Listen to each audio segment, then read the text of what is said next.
Antes da criação e mesmo antes da emanação, há o nada, Ain, localizado fora do espaço e do tempo.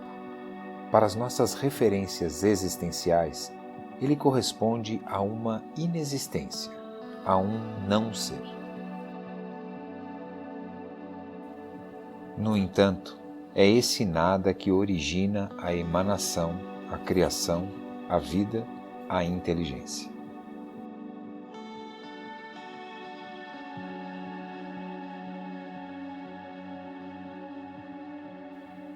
Deus, ao mesmo tempo primeiro ser e não ser, não pode definir-se em si mesmo, não pode significar-se, exceto através de sua ação emanadora, o Verbo. Pois em si Deus é vacuidade, nada. Este nada é a absoluta plenitude que está além do ser e do não ser, chamada pelo taoísmo de tal inomeável. Essa vacuidade, o nada, faz referência ao primeiro véu da existência negativa da tradição cabalista, chamado Ain.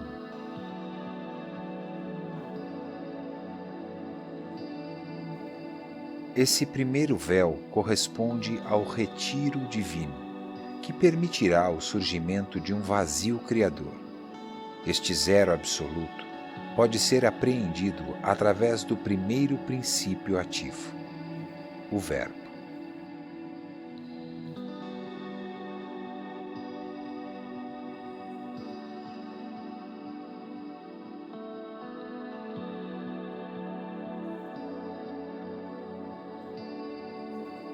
O Verbo corresponde ao segundo véu da existência negativa, chamado Ain Sof, e é associado a um desejo de vida e ser.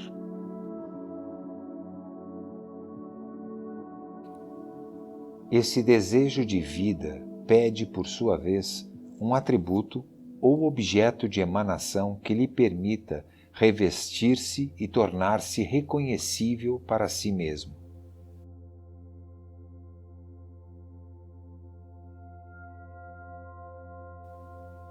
Essa luz faz referência ao terceiro véu da existência negativa, Ain Sof Aur, que significa precisamente luz.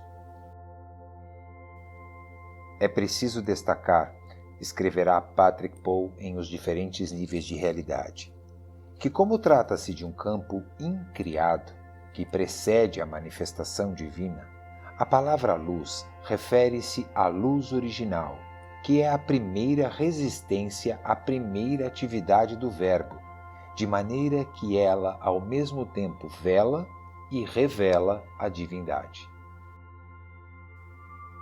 Antes da criação dos mundos, o ternário original não manifestado constituirá uma triunidade manifestada, que deve ser considerada como energia potencial e interface entre Deus e sua criação, entre incriado e criado.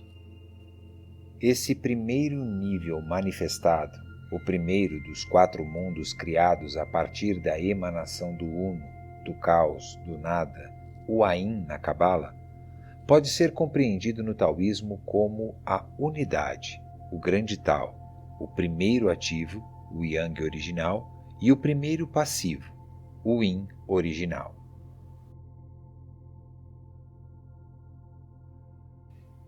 Em outras palavras, o universo criado contém 4 graus que se sobrepõem, tendo como medida as noções de espírito e matéria. Esses graus são chamados de mundos, que pode ser considerado descendente no sentido que vai da dimensão espiritual à matéria, se o referencial for a luz, e ascendente, se o referencial for o ser humano. O processo de espiritualização implica nesta ascensão, no retorno à unidade. No ato da criação, a luz emanou da fonte original, e à medida que dela se distanciava, ia se adensando cada vez mais até a materialidade perceptível pelos 5 sentidos. Os ensinamentos do Tao transmitidos por Xing Lu, apresentado por Américo Sommermann em sua síntese comentada no livro A Iniciação Feminina, diz: o grande caminho interessa-se pelo cultivo da imortalidade. Ações antiéticas afetam nossa longevidade na próxima vida e fazem com que nos atolemos em ciclos incontáveis de mortes e renascimentos.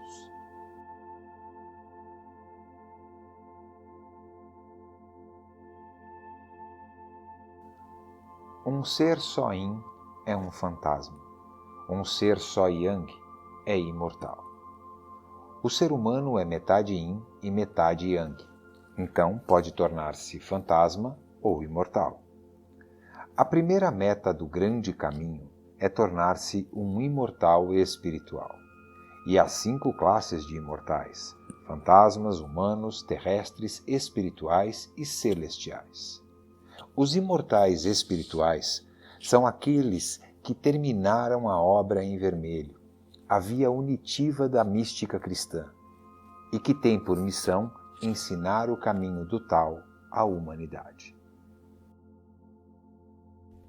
Ler sobre as eras da humanidade, sua descida aos mundos inferiores, me levou a compreender quem somos e como chegamos aqui. Existe uma descida e existe uma subida. Existe um caminho. Uma peça audiovisual, por melhor que seja, não conseguirá transmitir totalmente as maravilhas que as obras utilizadas na elaboração deste roteiro podem promover em cada um de nós. Eu sou Marcelo, seu vendedor de livros polar, e desejo a todos boa leitura.